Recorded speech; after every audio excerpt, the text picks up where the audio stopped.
Youth, Agriculture, Innovation, Enterprise. With me in studio to speak a bit about the youth is Sheila van der Graaf. She is here as an expert on matters enterprise and the youth, and indeed works for an organization called Youth and Success. Karibu sana.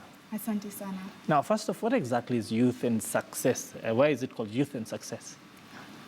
Okay, so Youth and Success is an organization that identifies that a youth is a resource. Any country that has the population, like Kenya, 80% youth, is a lucky country.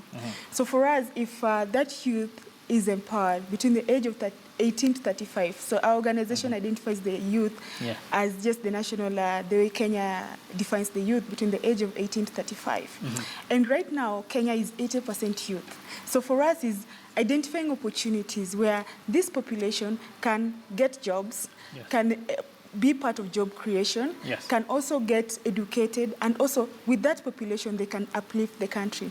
So for us to go towards an empowered society, an empowered organization, we have to see success at the end of the day. So to us, the youth is a big resource. They only need to be empowered.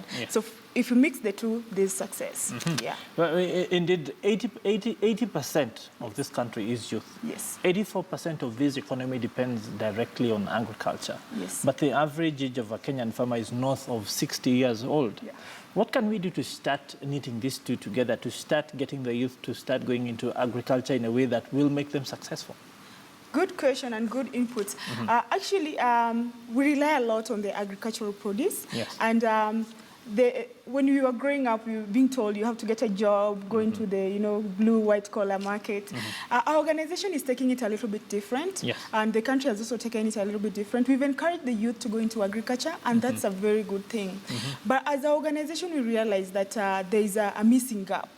The young people, they've gone into agriculture, and also the women. But at the end of the day, we discovered that this young person cannot get a market.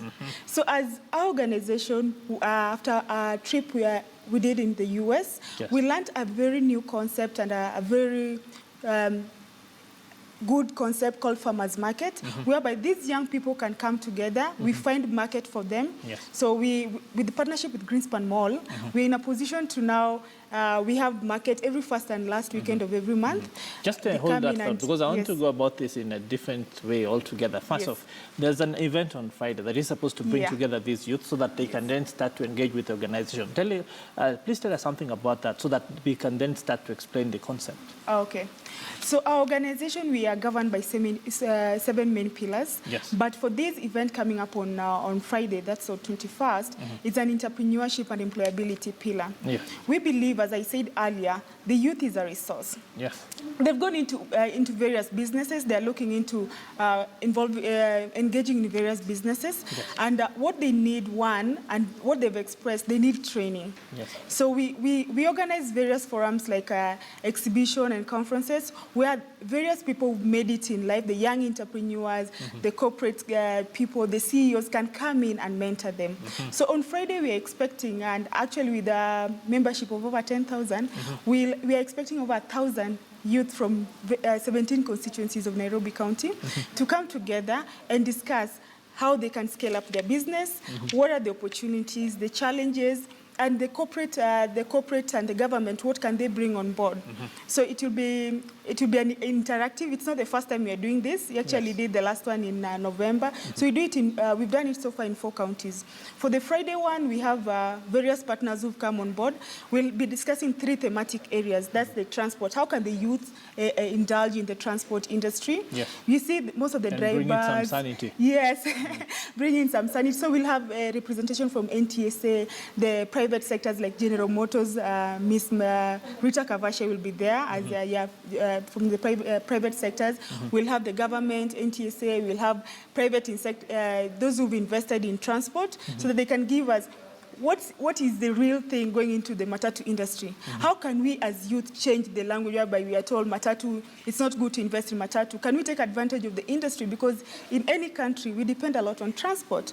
So it's more of now transport. We'll also talk about ICT as a theme on escalating the SDGs, escalating our businesses. How can we take advantage of the ICT? So we'll have companies who are sponsoring this like Techno. We have Jumbo Pay. We have even the CEO of Jumbo Pay will be there to talk about how the business of ICT and how we're integrating that. And we also have the property theme, whereby we have a lot of people who are looking at how can they add value to their land, how can they buy property and make it a business. So we'll have Optiven coming in, PRC and such kind of things. Yes. So it will be a very interactive Let's talk about the farmers market, and I want you to talk about it from the perspective that this is just a start, because the e-commerce now enables us to not be able to just find people in different places, but as if we start at Greenspan, you make these connections, you can then continue to talk on mobile or on Facebook even, and be able to find many more clients. Please talk to us something about that.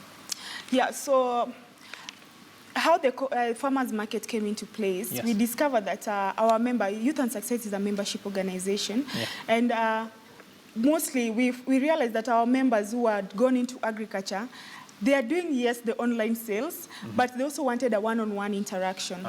And we reached out to so many supermarkets. And the concept, as I mentioned, I got it in the US after the leadership program, Mandela Washington Fellowship.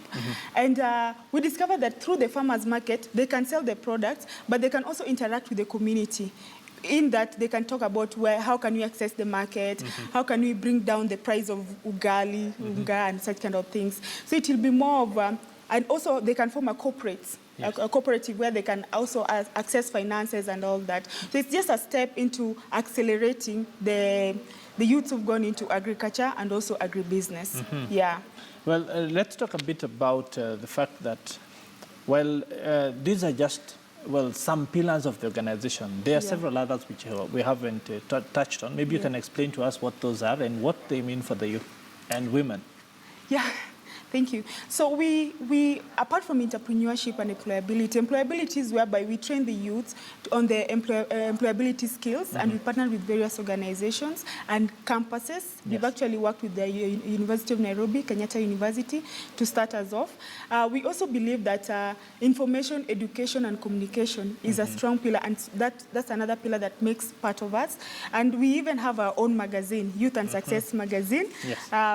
We started off in 2014 with a 32-page magazine. Maybe you can just hold it up for the camera so that they can start to see. So this is what we started with in 2014, December. And the interaction, the reception was so good.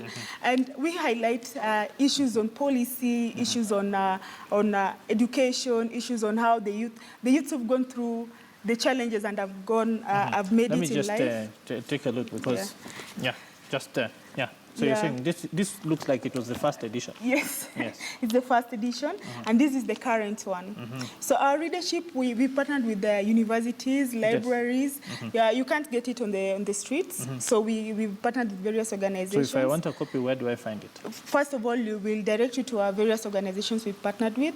That's the library, our various volunteers, youth groups.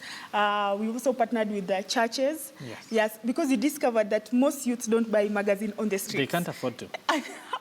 No, they don't buy the magazine on the street. So this has been a tool whereby we share with them opportunities like how they can access government funds like Youth Fund, Uwezo Fund, the challenges the youth face, what the private sectors, the government, and even you and me can do so that we can empower the youth, and what the youth want. You know, so many people believe that they know what the youth want.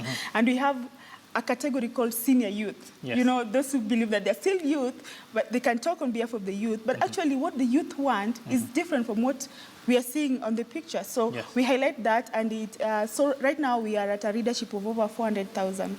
So we encourage companies who are doing youth programs, we encourage them to adopt. We have something called adopt a column, whereby you can share information about how the youth can succeed, what you have, and also advertisement to reach out to this group. In closing, because we are running out of time, I think the main question a lot of youth out there asking is how they can become members if they want to reach out and join your organization. So you can with the various events and various programs we run, we are now in 4 counties, and we believe that we can expand through the various partnership. One, you can go online, www.youthandsuccess.or.ke, and log into. You can also reach us through our numbers, like our page. When you like our page, when you send us a message that is Youth and Success Association, you will get that information and act instantly. You can. I know most of the people have my number, so they can also reach out to us even on Twitter and Instagram. Yeah. And finally, just 2 things: women empowerment, and the fact that in today's society, the pressure is on people to succeed. So how do you know that you made it? What are some of the things that you can hold up and say, this is what we have achieved as an organization? Oh, okay. That's a good question. One thing, as an organization Express, we are a successful organization. So we are very passionate about youth and women empowerment. Yes. One, us launching the farmers market was a big step, whereby now the young girls and the youth can sell their produce. The various entrepreneurship conferences and exhibition, that's a program on its own. We've managed to impact over 7,000 youth since we started in 2014. That's a big success. Our magazine, as also, it has been a tool whereby the youth, they don't go in to read about gossip. We don't do gossip. We do the thing that, how can I do my CV and such kind of things. So the magazine has been a key thing for us. And through our successful engagement, we actually got selected to travel to the U.S. through a yearly program that I did in Kenya. The Washington Fellows. Yes, and also a yearly program that I did in Kenya. And that one also made us, out of 50,000, we are selected to go to the U.S. and also have some time with President Barack Obama. Yes. And that has made us really see ourselves as a successful youth group and trying to impact the other youth organization. Yes. And society defines success in different ways. Yes. And for our organization, if today we met you without some basic skills and we added something on your skills and you can now empower yourself by maybe getting a job, that's success to us.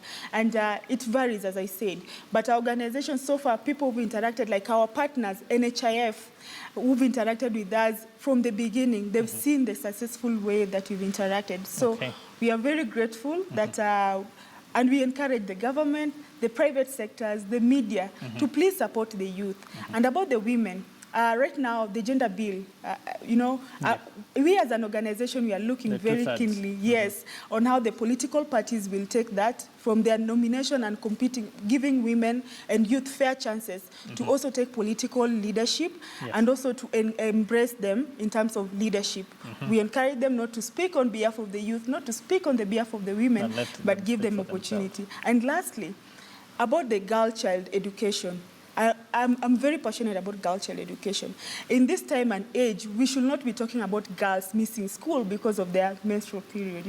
It should be in budget and it should also be in structure whereby people don't misuse such kind of funds and also girls not getting married off at an early age. So I'm very, very passionate about that. And together, we can make Kenya a beautiful country whereby the youth, the women, the men are equal. And that's where we are looking at. Indeed, a very engaging and passionate conversation right there.